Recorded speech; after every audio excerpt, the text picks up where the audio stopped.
ភាពផ្អែមល្ហែមរបស់បារាំងមួយទៀតគឺបង្កើតសាលាស៊ីសវត្តដែលឲ្យខ្មែរចេញពីសាលាវត្តមករៀនសាលាធម្មតាដែលមានថ្នាក់គេហៅថាថ្នាក់កម្មាឋានថ្នាក់អតិចឹងគឺសម័យនោះគេហៅថាគឺលើកទី1ក្នុងប្រវត្តិសាស្ត្រខ្មែរពីដើមខ្មែររៀននៅក្នុងវត្តគឺជាអីចឹងបានថាវត្តមាន5សម័យនោះវត្តជាសាលារៀនវត្តជាមន្ទីរពេទ្យ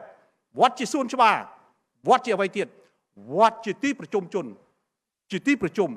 និងវត្តជាអីកើតចាស់នឹងងាប់នៅលើវត្ត5ចំណុចនេះវត្តសម័យនោះដើរតួនាទីសំខាន់ស្អីទៅវត្តគឺជាសាលារៀនគឺបណ្ដុះបណ្ដាលទាំងវិជ្ជាជីវៈតាំងពីដំ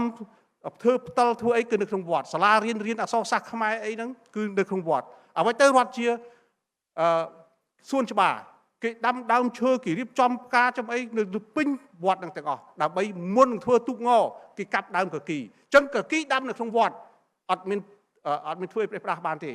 ក៏វត្តជាមន្ទីរពេទ្យគឺអប់រំផ្លូវចិត្តអប់រំនៃប្រវត្តិសាស្ត្រឲ្យខ្មែរយល់ឲ្យខ្មែរដឹងទី4វត្តជាអ្វី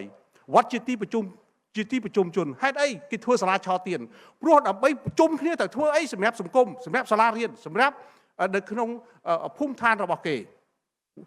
វត្តជាទីបញ្ចប់របស់មនុស្សគេប្រចាក់គេធ្វើចេតិយកើតក៏រលោកការក៏រលោកងាប់ក៏រលោកណាអញ្ចឹងនិមន្តលោកមកអានឹងហើយដែលដើរតួនាទីអញ្ចឹងខ្ញុំគ្រាន់ជម្រាបជូននៅក្នុងអ្វីដែលកើតមានក្នុងបរិបទនៅក្នុងប្រវត្តិសាស្ត្រខ្មែរ